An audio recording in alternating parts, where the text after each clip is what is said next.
Il va s'agir de créer le souvenir, rien de moins, avec des artistes plasticiens, des philosophes, Jean-Claude Amezen qui va encore nous rejoindre. Il me revient le plaisir de présenter Fabien Chalon. Fabien Chalon, sur son site, il dit qu'il est plasticien, il a raison de le dire. Il dit qu'il est un plasticien de la sculpture intime et de l'instant. Je connais pas mal son travail. Je pense que c'est un plasticien, c'est aussi un magicien. Et chaque fois que je vois une œuvre de Fabien, j'ai le sentiment de voir une œuvre sur quelqu'un qui sait parfaitement ce qu'est le temps. Et en tout cas, à défaut de le savoir, qui le fait surgir. Il y a dans sa maison, vers Gambetta, par là-bas, des boîtes, des grandes boîtes, et vous allez voir un petit film qui va vous donner une petite idée de ce qu'il fait. Il y a des grandes boîtes en métal, et puis il y a des petits boutons. Vous appuyez sur un petit bouton, puis vous avez une boule qui part, qui descend, qui va déclencher un film, qui va déclencher des images, qui va peut-être déclencher un peu de fumée, qui va déclencher du son, de la musique. Et il y a en particulier, on le voit dans le film, vous allez voir un grand bac. De ce bac sort de la fumée.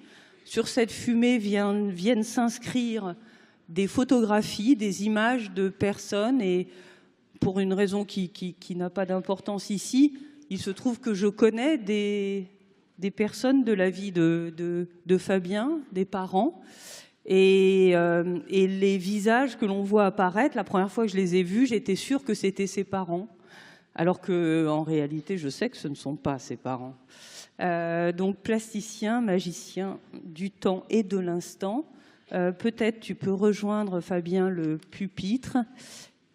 Et alors, comment tu as prévu les choses? On regarde d'abord le film ou tu parles sur le film? Non, on va commencer par le commencement. Bah, écoute, ça me paraît bien, alors, vas-y. Et on ne va pas commencer par le film. Donc, merci Sandrine pour m'avoir présenté comme ça. Je vais faire devant vous la seule chose que je sais faire, c'est-à-dire des installations. Donc, on va faire une expérience ensemble. Et on va essayer de plonger par l'imaginaire dans le secret de mon atelier, mais qui sera aussi le vôtre. Donc je vais vous emmener dans les coulisses de la fabrication de certaines œuvres, mais parallèlement à ça, puisque c'est quand même le sujet du jour, je vous suggère de considérer cette visite comme une expérience, comme un voyage dans la mémoire et plus particulièrement dans votre mémoire, parce que comme Sandrine l'a dit, je fais des installations. Mais toutes mes installations, et c'est la chose qui m'obsède, c'est de proposer aux gens un rendez-vous avec vous-même. Et donc souvent, c'est un rendez-vous avec votre mémoire. Donc, vous devrez être aux aguets pendant les 15 minutes de cette présentation, si vous avez envie, pour surveiller si votre mémoire vous joue des tours ou non. Donc voilà comment les choses vont se passer. Dans un premier temps, je vais présenter un film d'1 minute. Dans un deuxième temps, je vais vous raconter 3 petites histoires très courtes qui concernent la fabrication, les coulisses, les secrets de certaines œuvres qui ont été présentées brièvement dans le film. Et pour finir, vous jugerez, après ces 15 minutes, si votre mémoire vous a joué des tours ou non. On commence par le film.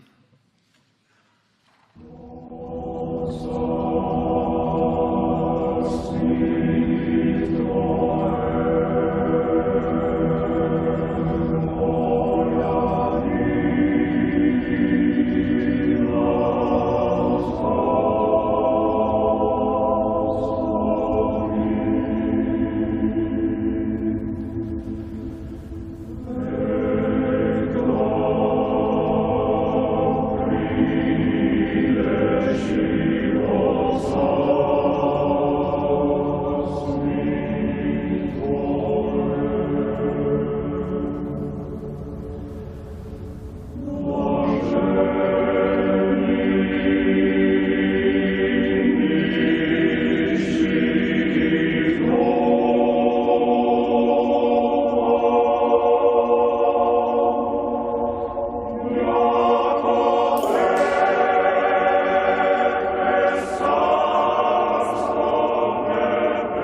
Le sujet du jour est donc de savoir si, confronté à une œuvre d'art, la mémoire nous joue des tours.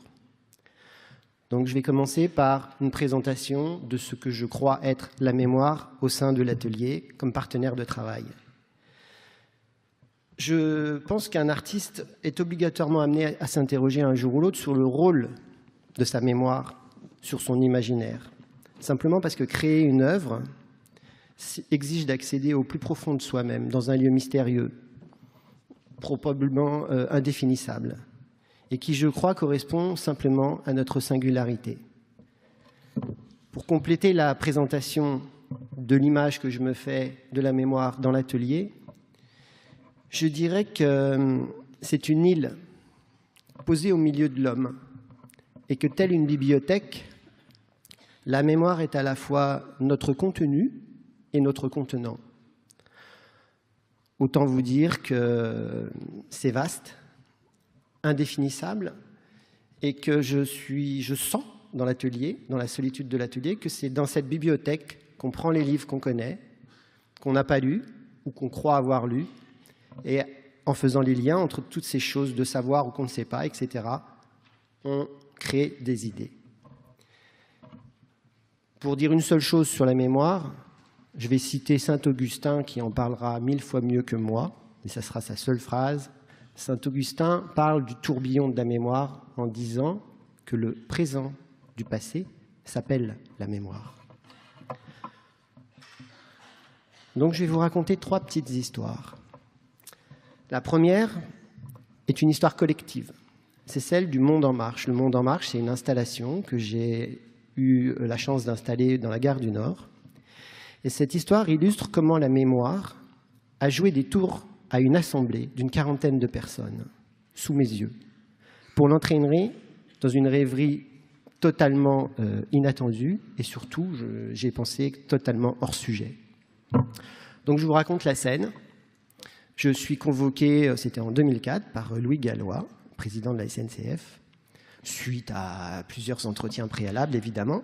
Je suis invité à présenter le projet d'installation monumentale qui était destiné à la gare du Nord, devant le conseil d'administration, une 40aine de personnes. Il y avait là des polytechniciens, des énarques, des grands fonctionnaires, et face à eux, un artiste, mort de trouille. Je présente mon projet. Je passe par les petites affaires techniques qui n'ont aucun intérêt. Et j'en arrive au moment fort, au seul intérêt, il m'a semblé, de cette installation, c'est-à-dire au moment de décrire l'envol de la tonne d'acier. Parce qu'il y a une tonne d'acier, 1,5 tonne d'acier qui s'envole, qui devait avoir lieu à 8 mètres de haut, chaque heure, tous les jours, dans la fumée, dans la musique, sous la grande nef de la gare du Nord.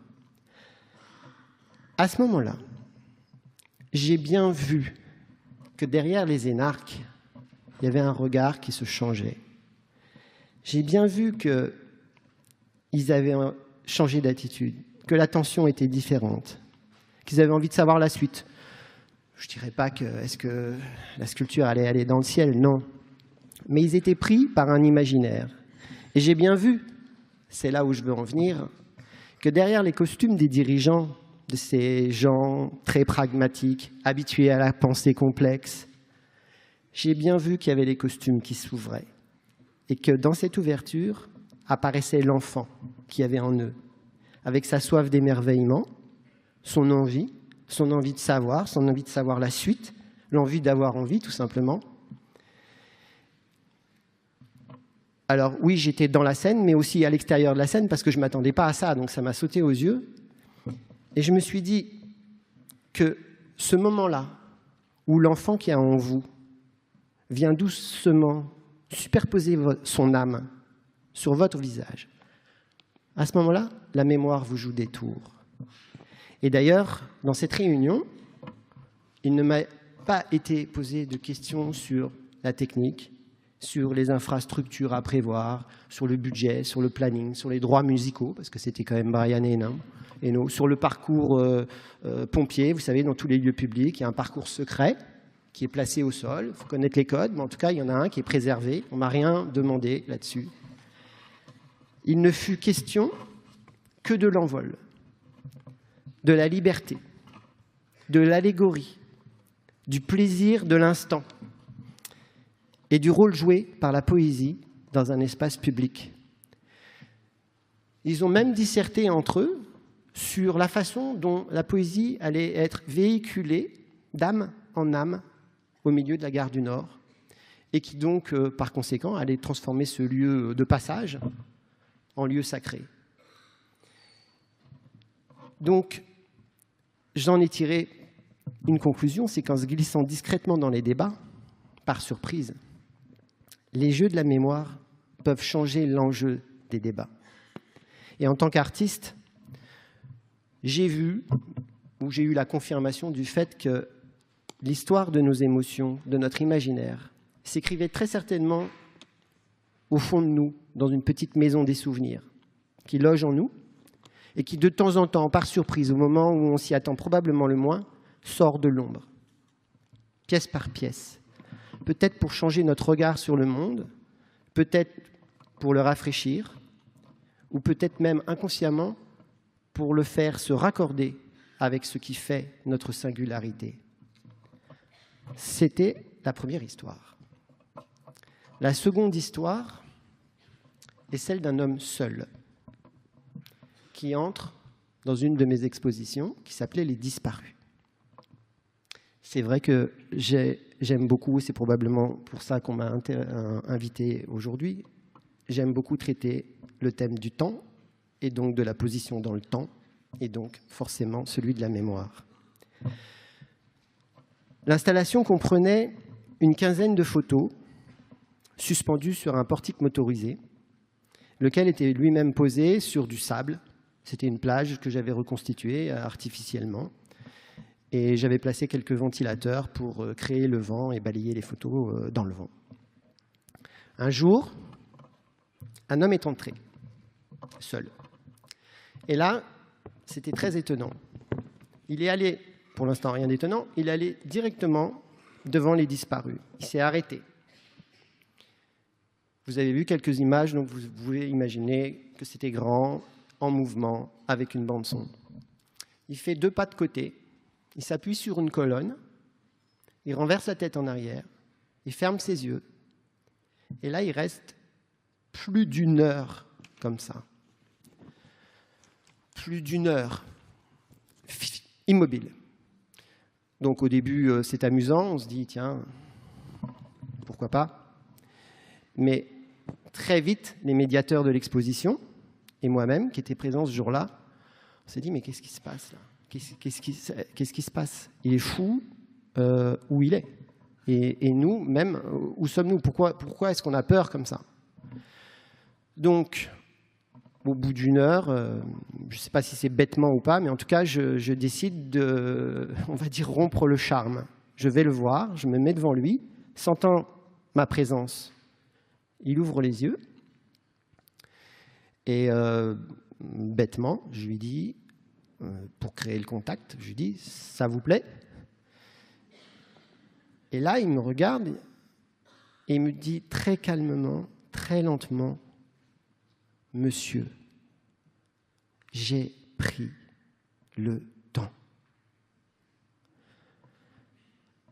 Bon, on n'est pas habitué. En tout cas, c'est énorme. Et d'ailleurs, je l'ai vu gigantesque et je me suis vu tout petit devant lui.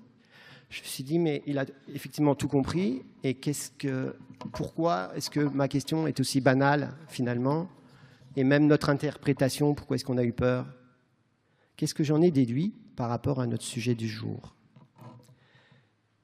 J'en ai déduit que dans ce qu'elle comportait probablement d'irréel, voire d'extraordinaire, la mémoire de cet homme, c'est-à-dire pour moi, le lieu si intime dans lequel s'assemblent ses idées, l'avait conduit dans un espace terriblement poétique, à l'abri du bruit, probablement vers ce que j'ai appelé après un temps pur, qui n'appartenait qu'à lui, puisqu'il l'avait pris.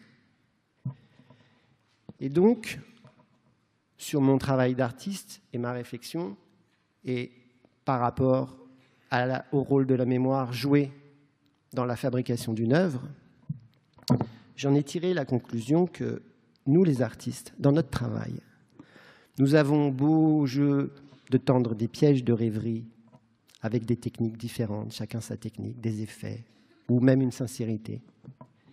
Mais ce sont bien les jeux de la mémoire du spectateur, siège de son imaginaire, qui auront le dernier mot sur nos œuvres.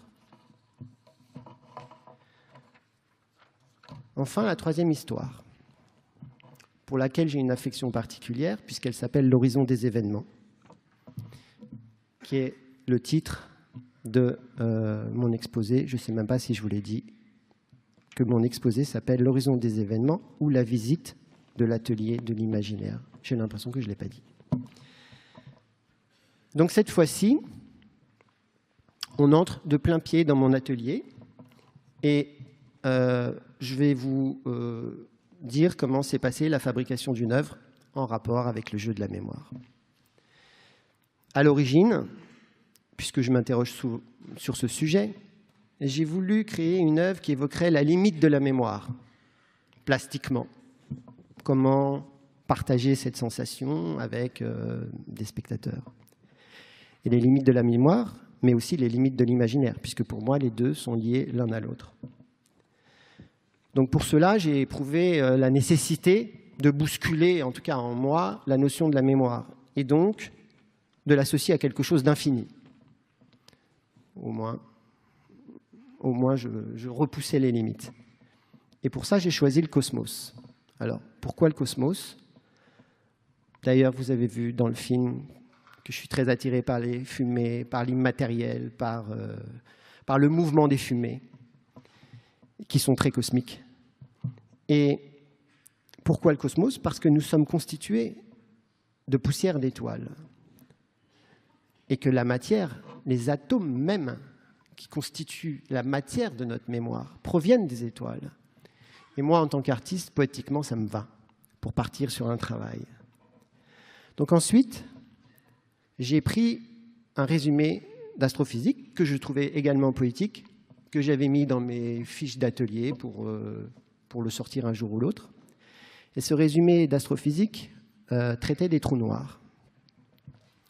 Et donc je me suis dit, respectant mon idée de départ, que j'allais faire une expérience pour voir si je pouvais aboutir à une idée d'œuvre.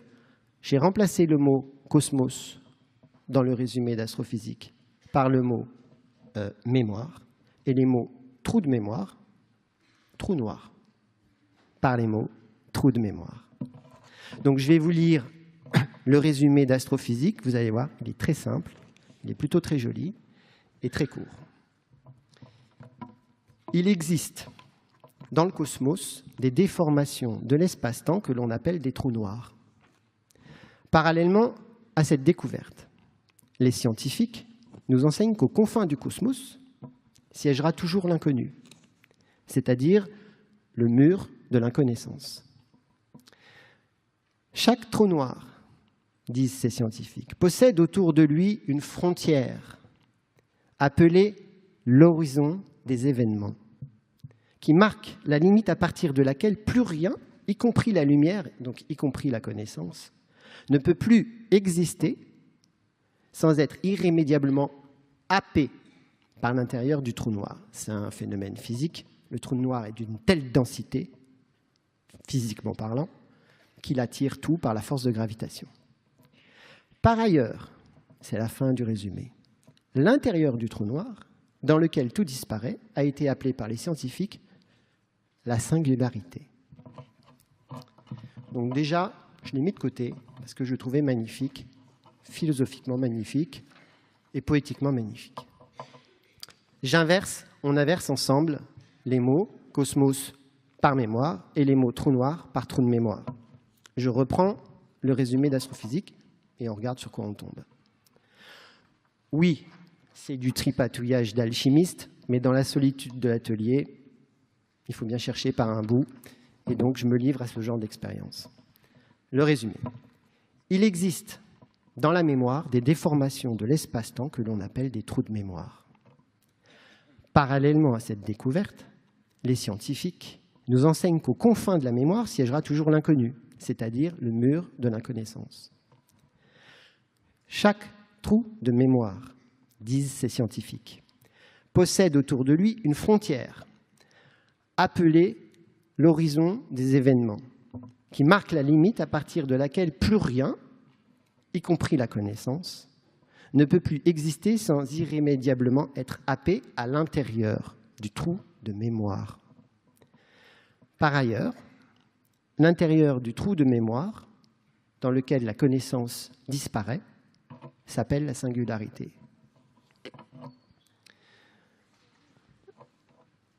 Moi, je ne connais pas votre avis, mais le hasard a fait que je suis tombé sur un texte que j'ai trouvé très poétique et très inspirant. Face à ce texte, j'ai essayé de poursuivre mon travail. Donc si on revient dans notre visite d'atelier que je vous avais présentée au départ, donc là vous avez compris que j'ai un petit peu triché, parce que l'atelier, ça commence à être nous. On continue. Si l'intérieur du trou de notre mémoire est notre singularité, alors il apparaît une question essentielle, intime, qu'on veut bien voir ou ne pas voir, mais en tout cas, il y en a une. Quelle est notre singularité? Personnellement, je n'ai pas de réponse. Mais comme il m'a fallu et que j'étais très motivé, au moins pour honorer la poésie sur laquelle j'étais tombé par hasard, j'ai donc tenu à créer une œuvre et je n'ai fait qu'un néon en forme de question ouverte qui dit « Where does light go ?» Où va la lumière? Évidemment, chacun va répondre à cette question comme il le voudra. Mais à présent, puisque les 15 minutes de notre visite d'atelier touchent à leur fin, je vais vous poser une question. Si vous l'avez bien voulu, dans notre voyage imaginaire que nous avons mené ensemble, chacun côte à côte et tous ensemble, votre mémoire vous a-t-elle joué des tours?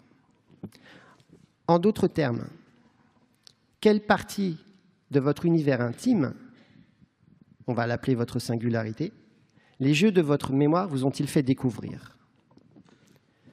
On va en rester là. Je vous remercie pour la visite. J'espère que ça vous a plu.